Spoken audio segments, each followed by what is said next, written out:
It was a perfect summer evening, July 17th, 1996, John F. Kennedy International Airport, New York. The sun was setting. Families were hugging their loved ones goodbye. Students were buzzing with excitement. Couples were looking forward to Paris, the city of lights. At 8:19 p.m., TWA Flight 800 pushed back from the gate. A Boeing 747, one of the most trusted aircraft ever built. Everything was completely normal. 12 minutes after takeoff, at exactly 8:31 p.m., something happened in the sky above Long Island, New York, that changed aviation history forever. A massive explosion, a fireball so bright it was visible for miles. And then, 230 men, women, and children were gone. Pause, let it sink in. But here's what made this case different from any other plane crash. 736 eyewitnesses, fishermen, pilots, people on beaches, reported seeing something rise from the ocean toward the plane before the explosion. Something that looked like a missile. The FBI investigated. The CIA investigated. The NTSB investigated.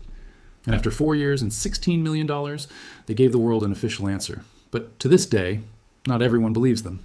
Today, we are going to look at every angle of this case. The facts, the evidence, the witness testimonies, and the theories that refuse to die. By the end of this video, you will understand exactly why TWA Flight 800 remains one of the most controversial aviation disasters in American history.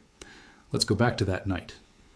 TWA Flight 800 was a scheduled commercial flight from New York's JFK Airport to Rome, Italy, with a stopover in Paris, France. The aircraft was a Boeing 747-100. Not a new plane, it had been flying since 1971, but it was regularly maintained and certified safe. No red flags, no complaints, no issues in the maintenance logs that morning. On board were 230 people, 212 passengers, and 18 crew members.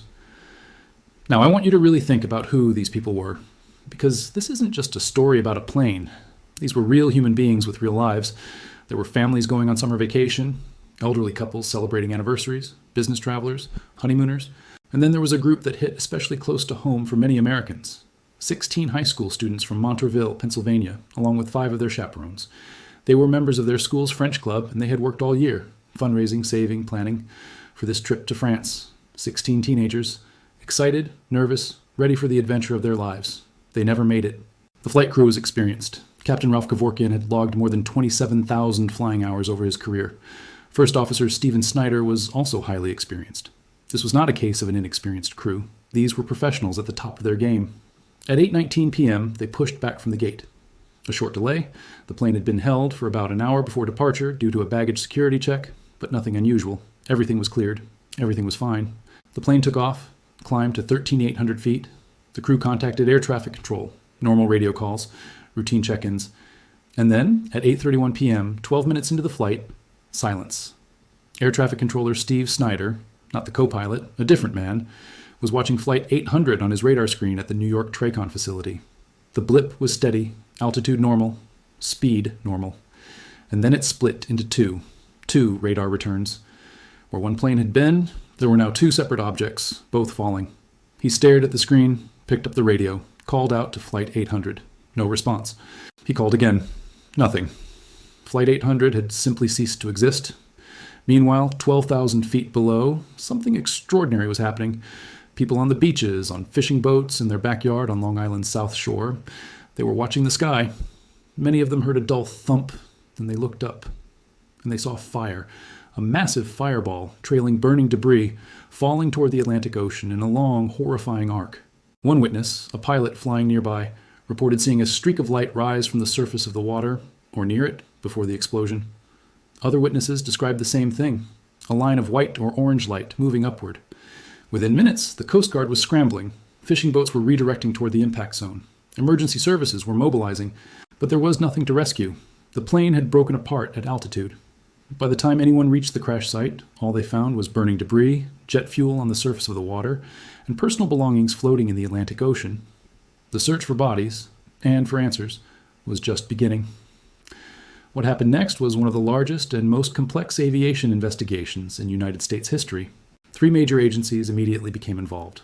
The National Transportation Safety Board, the NTSB, which handles all civil aviation accidents in the U.S., the FBI, which took over the non-criminal investigation because in those early hours, nobody could rule out terrorism or a deliberate attack.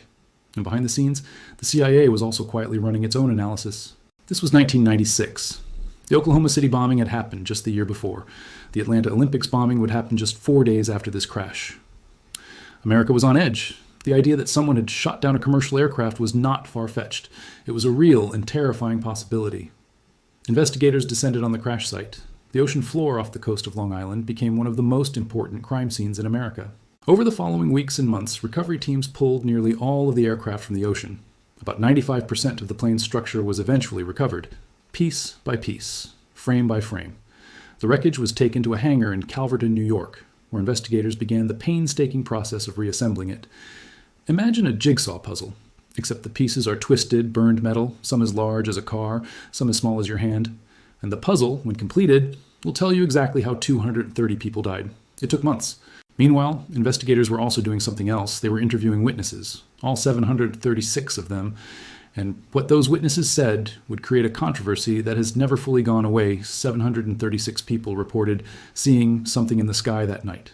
That is not a small number. That is not a handful of unreliable witnesses. 736 separate individuals, pilots, boaters, people sitting on their porches, all described seeing something unusual before, during, or immediately after the explosion. And many of them, not all, but many, described the same thing, a streak of light, moving upward, rising from the horizon or from near the surface of the ocean, heading toward the aircraft. And then, the explosion. To many people, this sounded exactly like a surface-to-air missile. The FBI took these statements seriously. They launched what became known as one of the most extensive witness interview programs in the agency's history. CIA analysts were brought in specifically to study the witness testimonies. And here is where it gets really interesting. The CIA produced an animated video, which has since become publicly available, that offered an alternative explanation. They argued that what witnesses saw was not a missile. What they saw was the forward section of the aircraft. The nose, after the initial explosion, had severed it from the rest of the plane. With the nose gone, the remaining fuselage, still powered by engines and full of fuel, briefly climbed for several seconds before losing lift and falling into the ocean. The burning wreckage rising after the explosion, the CIA argued, looked exactly like a missile in reverse. It is, genuinely, a plausible explanation. But not everyone bought it. And here's the core of the controversy. How do you explain away 736 eyewitnesses? How do you tell hundreds of people, including trained pilots, that what they saw with their own eyes was not what they think it was?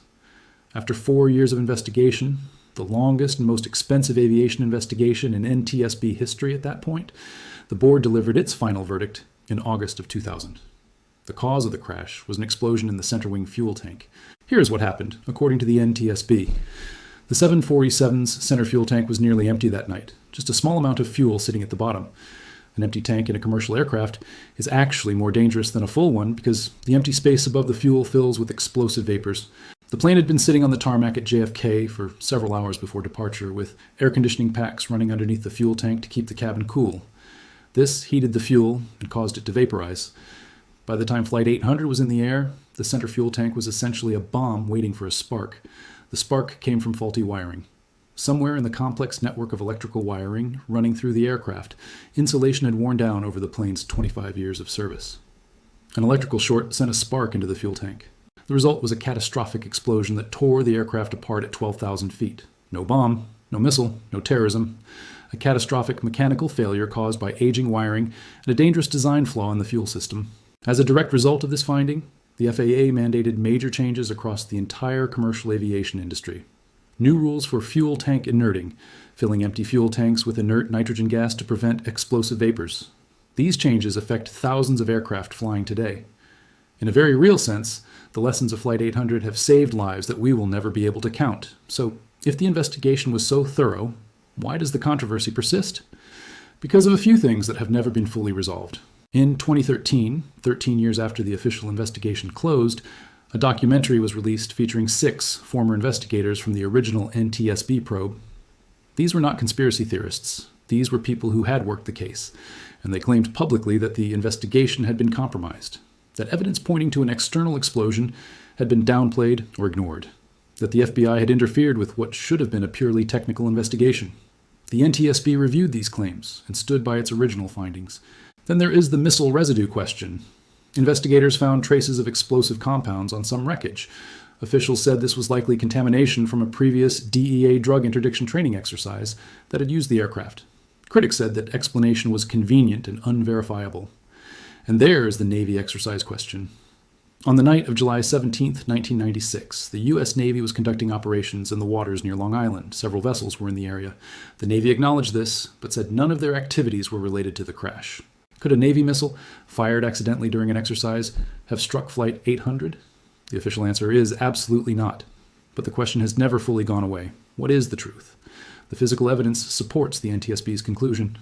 The reconstructed aircraft clearly shows the explosion originated inside the fuel tank, not from an external strike. But the witness testimonies, the residue questions, and the 2013 documentary have kept this case alive in the public imagination for nearly 3 decades. TWA. Flight 800 was not just a tragedy, it was a turning point. It changed how we build aircraft. It changed how we investigate aviation disasters. It changed the relationship between the FBI and the NTSB, and for 230 families it changed everything. The 16 students from Montourville, Pennsylvania never saw Paris. Captain Kevorkian, with 27,000 hours in the air, never flew again. 230 people went to the airport on a summer evening and never came home. Whether you believe the official explanation or not, and I want you to think critically, look at the evidence, and make up your own mind, one thing is undeniable. This crash revealed serious, dangerous flaws in commercial aircraft design that could have killed thousands more people. And because of what investigators found in that ocean, those flaws were fixed. That is the complicated, painful, and important legacy of TWA Flight 800. Look into camera. So, what do you think? Mechanical failure? Or is there something more that the official record doesn't explain? Drop your thoughts in the comments below. I read every single one. If this video gave you something to think about, hit that subscribe button and turn on the bell, because next week we're going into the story of Egypt Air Flight 990. A plane, a pilot, and a decision made at 33,000 feet that no one has ever been able to fully explain. That one will keep you up at night, I promise. See you next week.